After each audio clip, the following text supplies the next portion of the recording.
ഇവിടെ ഇരിക്കുന്ന ഒരു സുഹൃത്ത് ഒരു ദിവസം എന്നെ വിളിച്ചു, മൗലവി എൻ്റെ 2 കുട്ടികൾ വെള്ളത്തിൽ പോയി എന്ന് പറഞ്ഞു. അപ്പം എനിക്ക് മനസ്സിലായില്ല. 11 വയസ്സും 13 വയസ്സുള്ള 2 കുട്ടികൾ കുളിക്കാനിറങ്ങി വെള്ളത്തിൽ വീണ് മരിച്ചുപോയി. ഒരു മനുഷ്യൻ്റെ അവസ്ഥ നിങ്ങളൊന്ന് ആലോചിച്ച് നോക്ക്. അദ്ദേഹത്തിൻ്റെ ശബ്ദം ഇടറി. ഞാൻ അദ്ദേഹത്തെ ആശ്വസിപ്പിച്ചു. ഞാൻ അദ്ദേഹത്തോട് പറഞ്ഞു, എന്തുകൊണ്ട് വിശ്വാസികൾ മഹാദുരന്തങ്ങൾക്ക് മുന്നിൽ ആത്മഹത്യ ചെയ്യുന്നില്ല എന്നുള്ള ചോദ്യത്തിൻ്റെ ഉത്തരം കേട്ടോ നിങ്ങൾ. ഞാൻ പറഞ്ഞു, ഇത് നിങ്ങൾക്ക് ഉള്ള വലിയൊരു അവസരമാണ്. നിങ്ങൾ ഇന്നാ ലില്ലാഹി വ ഇന്നാ ഇലൈഹി റാജിഊൻ അൽഹംദുലില്ലാഹ് എന്ന് പറയണം.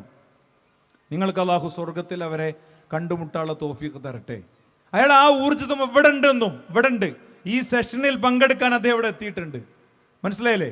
അപ്പോ നിങ്ങൾ നോക്കിപ്പോ ഫലസ്തീനിലൊക്കെ സ്വന്തം കുട്ടികൾ കാലിത്തീറ്റ തിന്നേണ്ടത് കാണേണ്ടി വന്നപ്പോഴും ഒരു കുട്ടിയെയും തീയിലേക്കിട്ട് ആത്മഹത്യക്ക് പോകാത്ത എന്തറിയോ?